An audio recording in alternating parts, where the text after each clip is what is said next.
నమస్తే వార్తలకి స్వాగతం. వివరాల్లోకి వెళితే ఇటీవల మృతి చెందిన తెదేపా సీనియర్ నాయకుడు AP agro industries development corporation chairman Malepati Subba Naidu కుటుంబాన్ని మంత్రి నారా లోకేష్ పరామర్శించారు.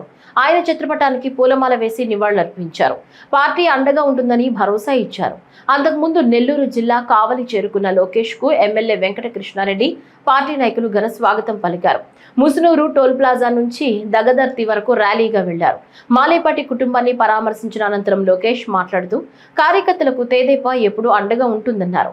కార్యకర్తల కోసం పార్టీ తరపున 135 కోట్ల సంక్షేమ నిధిని ఏర్పాటు చేశామని, ఫ్యాక్షన్ అడుగుజాడల్లో వెళ్లకుండా పిల్లల్ని చదివిస్తున్నామని, క్రమశిక్షణకు తెదేపా మారు పేరు అని, నేను రాజకీయాల్లోకి వచ్చినప్పటి నుంచి సుబ్బానాయుడుతో మంచి పరిచయం ఉందని ఆయనతో అనుబంధాన్ని గుర్తు చేసుకున్నారు లోకేష్. మీ అందరూ తెలుసు, సుబ్బానాయుడు అన్న మన దగ్గర లేరు, మనందరం కోల్పోయాం. ఒక క్రమశిక్షణ పట్టుదలకి మారు పేరు సుబ్బానాయుడు అన్న. నేను ప్రత్యక్ష రాజకీయాల్లోకి 2013లో వచ్చాను. పెద్దలతో నేను ఎప్పుడు చర్చించిన మాట్లాడాను. సుబ్బానాయుడు గారితో దగ్గరగా ఉండేవాళ్ళం, నవ్వుతూ మాట్లాడుకునేవాళ్ళం. ఇద్దరికి ఆవేశం కనుక ఇద్దరు రూమ్లో కూర్చొని తిట్టుకునేవాళ్ళం. కానీ ఎప్పుడు జై తెలుగుదేశం అనే ఒకే ఒక పదంతో ముందరికి కాదు. మొన్న క్యాబినెట్ మీటింగ్ పూర్తయింది. అప్పుడే మా మంగళగిరి నియోజకవర్గంలో ఫోన్ చేసి ఇట్లా సుబ్బానాయుడు అందరికి బ్రెయిన్ స్ట్రోక్ వచ్చింది, ఇట్లా ఆసుపత్రిలో చేర్చామని చెప్పిన వెంటనే నేను పరిగెత్తుకుంటూ వెళ్ళి కుటుంబాన్ని కలిశాను. అంతేకాకుండా డాక్టర్లు కూడా చెప్పాం, బెస్ట్ ట్రీట్మెంట్ ఎక్కడుందో తీసుకొద్దాం, సుబ్బానాయుడు గారిని మనం కాపాడుకోవాలని కూడా చెప్పడం జరిగింది. కానీ చాలా బాధాకరమైన విషయం ఏంటంటే ఆయన్ని మనం ఈరోజు కోల్పోయాం. అంతేకాకుండా అది చూసి భానుని కూడా తెలుగుదేశం పార్టీ కోల్పోతాం చాలా చాలా బాధాకరం. వాస్తవంగా చెప్పాలంటే మన నియోజకవర్గంలో ఒక బలమైన నాయకుడిని, రాష్ట్రంలో కూడా బలమైన నాయకుడిని ఈరోజు తెలుగుదేశం పార్టీ కోల్పోతాం జరిగింది.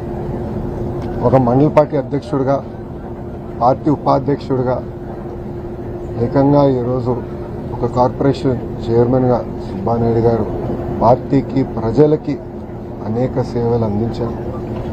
2019 నుంచి 24 వరకు ఆనాటి పాలకులపైన పెద్ద ఎత్తున ఆయన యుద్ధం కూడా చేశారు. దాంట్లో నన్ను కూడా భాగస్వామ్యం చేసుకుంటూ జరిగింది.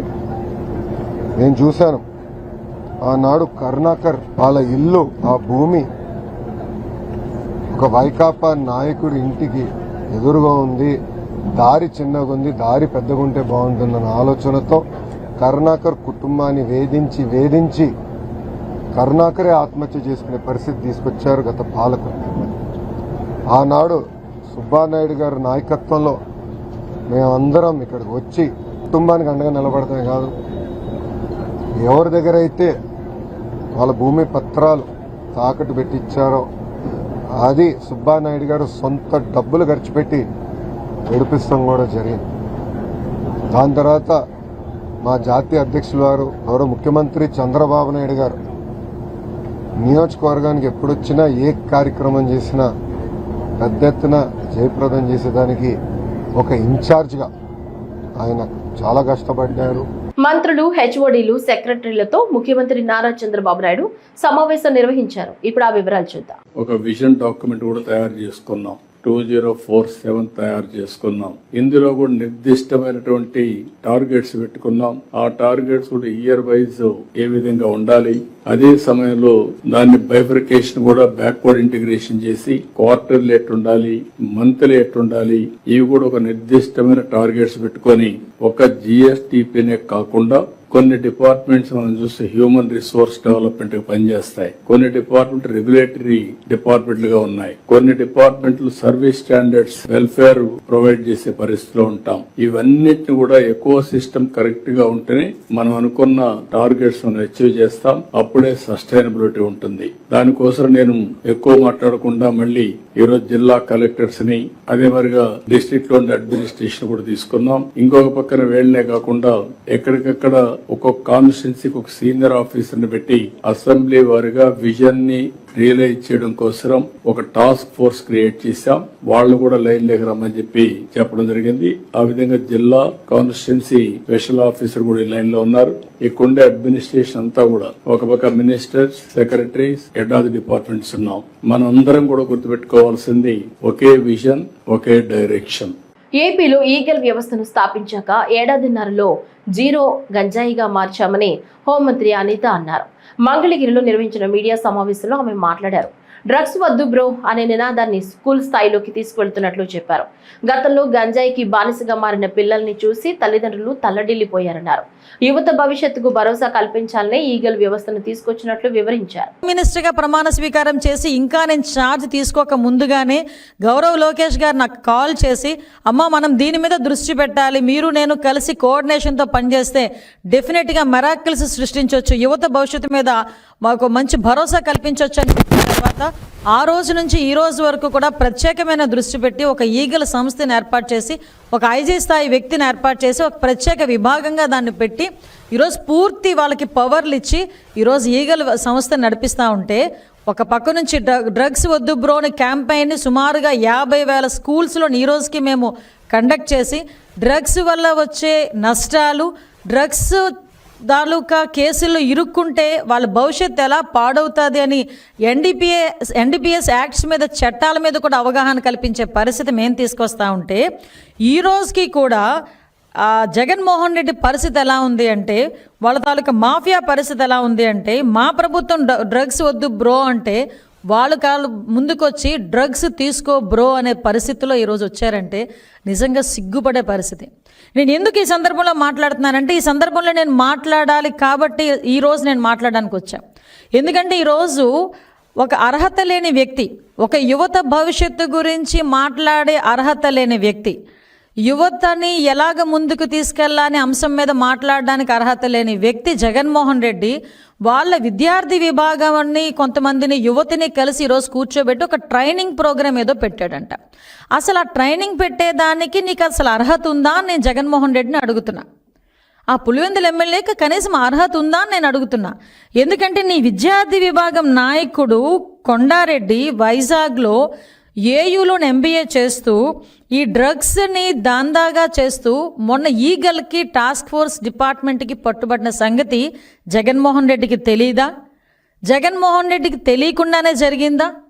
ఆ కొండారెడ్డి విద్యార్థి విభాగం అధ్యక్షుడు కాదా? ఆ కొండారెడ్డి అన్న వ్యక్తి అబ్బాయి నాకు తెలిసి హార్డ్లీ 23 సంవత్సరాలు అనుకుంటా. అంటే వయసు కూడా ఎందుకు నేను మెన్షన్ చేస్తున్నానంటే, ఏ వయసులోని పిల్లలు ఇలాంటి డ్రగ్స్కి, అదేవిధంగా గాంజాకి అలవాటు పడి వాళ్ళ భవిష్యత్తు నాశనం చేసుకోవడమే కాకుండా వాళ్ళ తల్లిదండ్రులకి కూడా క్షోభ మిగిల్చే పరిస్థితి. ఈరోజు ఎన్నో ఆశలతో విశాఖపట్నంలో చదువుకోవడం అంటే నిజంగా చాలామందికి ఒక టార్గెట్. అది ఒక గీతం కాలేజీలో నాకు సీట్ వచ్చింది, నా బిడ్డకి సీట్ రావాలి అంటే పేమెంట్ సీట్ అయినా చదివిస్తాను అన్న తల్లిదండ్రులు ముందుకు వస్తారు. ఎందుకో తెలుసా? గీతం కాలేజ్ లాంటి కాలేజో, ఆంధ్ర యూనివర్సిటీ లాంటి యూనివర్సిటీయో, లేకపోతే డైట్ లాంటి ఇంజనీరింగ్ కాలేజో, ఏదో ఒక ఇంజనీరింగ్ కాలేజీలో నా బిడ్డ చదివితే 4 సంవత్సరాల తర్వాత క్యాంపస్ ఇంటర్వ్యూస్ వస్తే ఏదో ఒక ఉద్యోగం నా బిడ్డ నిలబడతాడు, నన్ను చూసుకుంటాడు అన్న ఒక భరోసాగా ప్రతి తల్లిదండ్రులు కూడా ఒక పూట తిని ఒక పూట తినక లోన్లు పెట్టుకొని అప్పులు సప్పులు చేసి పిల్లలను చదివించడానికి యూనివర్సిటీస్కి పంపిస్తే, అక్కడ కూర్చున్న మీ విద్యార్థి విభాగం నాయకుడు మీ నాయకుల తాలూకా ప్రోద్బలంతో, మీ నాయకుల తాలూకా ప్రోత్సాహకాలతో వాళ్ళకి డ్రగ్స్లకి బానిసలను చేసి వాళ్ళ జీవితాన్ని ఛిద్రం చేసి నాశనం చేస్తూ ఉంటే, కూర్చొని వాళ్ళకి పనిష్మెంట్ ఇవ్వడం పోయి వాళ్ళతో కూర్చొని మీటింగ్లు పెట్టుకునే పొజిషన్కి వచ్చావంటే నీకు అసలు సిగ్గుందా? ఏపీలోని రైతులు బీసీలపై మాట్లాడే అర్హత వైకాపా అధ్యక్షుడు జగన్ కు లేదని మంత్రి సవిత అన్నారు. మంగళగిరిలో ఆమె మీడియాతో మాట్లాడారు. రాష్ట్రంలో ఏ కుంభకోణం జరిగినా వాటి దారులు తాడేపల్లి ప్యాలెస్ కు చూపిస్తున్నాయని ఆరోపించారు. తుఫాను వచ్చినప్పుడు బెంగళూరులో దాక్కున్న జగన్ ప్రజలంతా సురక్షితంగా ఉన్న సమయంలో బయటకు వచ్చి వారిని పరామర్శిస్తున్నారని ఎద్దేవా చేశారు. ఆయన అధికారంలో ఉన్నప్పుడు బీసీలు గుర్తుకు రాలేదని మంత్రి ప్రశ్నించారు.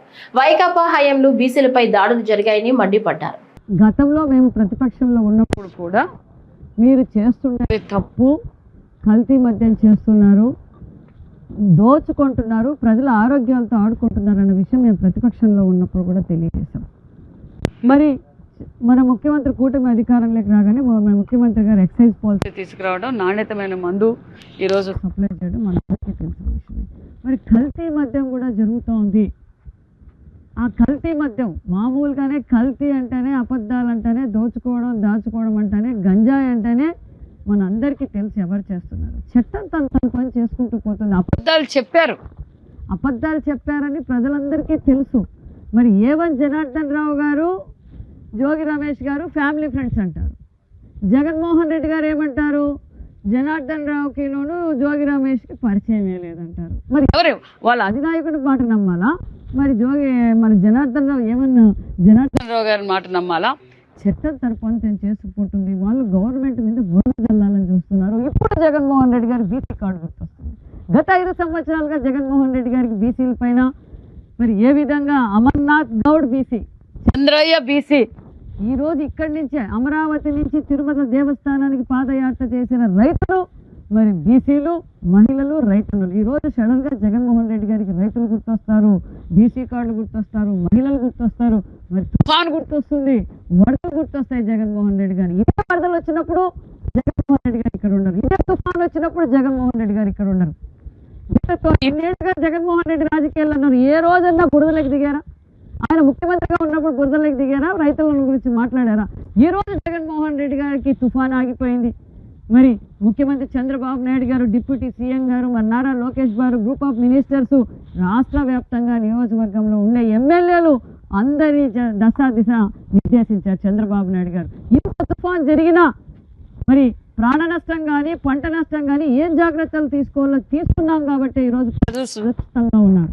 కూటమి ప్రభుత్వం తీసుకువచ్చిన సంస్కరణలతోనే రైతుకు న్యాయం జరిగిందని పౌర సరఫరాల శాఖ మంత్రి నాదెండ్ల మనోహర్ వెల్లడించారు. విజయవాడ సివిల్ సప్లై భవన్లో మంత్రి నాదెండ్ల మనోహర్ మీడియాతో మాట్లాడుతూ ఈసారి ఖరీఫ్ మాసానికి 51 లక్షల మెట్రిక్ టన్నుల ధాన్యం కొనుగోలు చేసేందుకు సిద్ధంగా ఉన్నామని మంత్రి నాదెండ్ల తెలిపారు.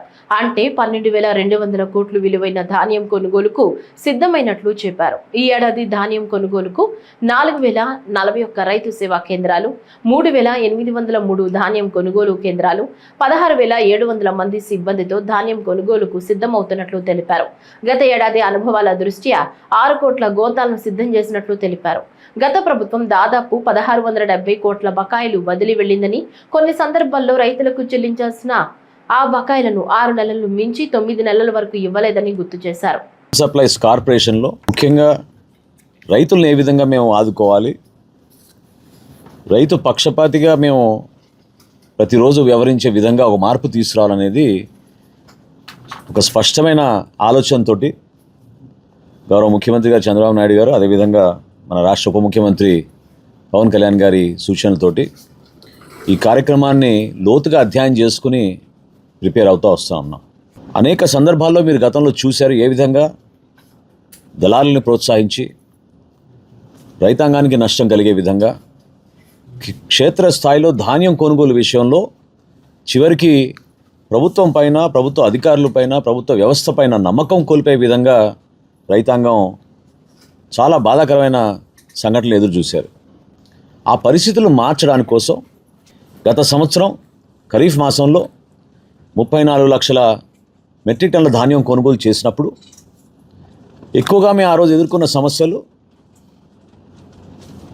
అకాల వర్షాలు, క్షేత్రస్థాయిలో తేమ శాతం విషయంలో రైతులు కొన్ని సందర్భాల్లో పారదర్శకత లేకపోవడం అనే అంశంతో వాళ్ళు బాధపడుతుండేవాళ్ళు. ఈ విషయాలన్నింటినీ కూడా మేము సమగ్రంగా ఆలోచించి ఈ ప్యాడీ ప్రొక్యూర్మెంట్ సీజన్కి, ఈ ధాన్యం కొనుగోలు ఖరీఫ్ మాసానికి అన్ని విధాలుగా సిద్ధమై కేంద్ర ప్రభుత్వంలోని ఫుడ్ కార్పొరేషన్ ఆఫ్ ఇండియా తోటి, అక్కడున్న కేంద్ర ప్రభుత్వ ఉద్యోగులతోటి మాట్లాడి మన రాష్ట్ర రైతాంగానికి న్యాయం జరిగే విధంగా, మేలు జరిగే విధంగా, ఊహించని విధంగా ఈసారి మేము ఒక ఖరీఫ్ మాసానికే 51 లక్షల మెట్రిక్ టన్నుల టార్గెట్ తీసుకురావడం జరిగింది. ఇది రాష్ట్ర చరిత్రలో ఏనాడు కూడా జరగలేదు.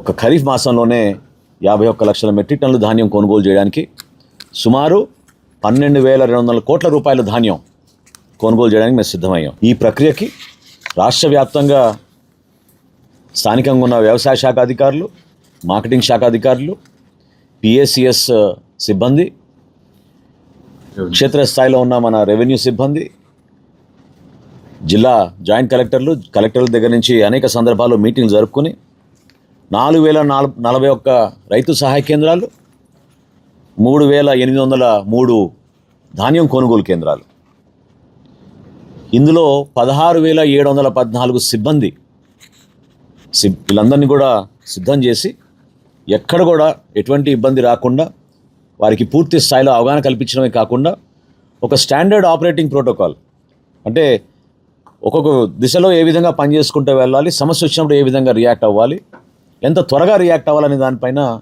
చాలా లోతుగా వీళ్ళందరూ కూడా సిబ్బంది అందరికీ కూడా మేము సమాచారం అందిస్తూ ముందుకెళ్ళాం. రాష్ట్రంలో ప్రజా ప్రభుత్వం అధికారంలోకి వచ్చాక ఇప్పటి వరకు 175 అసెంబ్లీ నియోజకవర్గాల్లో 406 జాబ్ మేళాల ద్వారా 78,000 మంది యువతకు ఉద్యోగాలు లభించినట్లు రాష్ట్ర విద్యా, ఐటీ, ఎలక్ట్రానిక్స్ శాఖల మంత్రి నారా లోకేష్ తెలిపారు. గుంటూరు జిల్లా ఉండవల్లి నివాసంలో స్కిల్ డెవలప్మెంట్ శాఖపై మంత్రి నారా లోకేష్ ఉన్నత స్థాయి సమీక్ష నిర్వహించారు.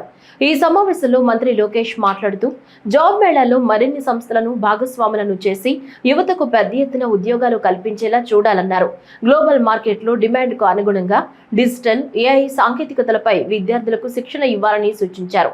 అధునాతన సాంకేతికతలపై ప్రపంచ స్థాయి సంస్థలతో భాగస్వామ్యం కోసం కేంద్ర ప్రభుత్వ ఉన్నతాధికారులతో సమన్వయం చేసుకోవాలన్నారు.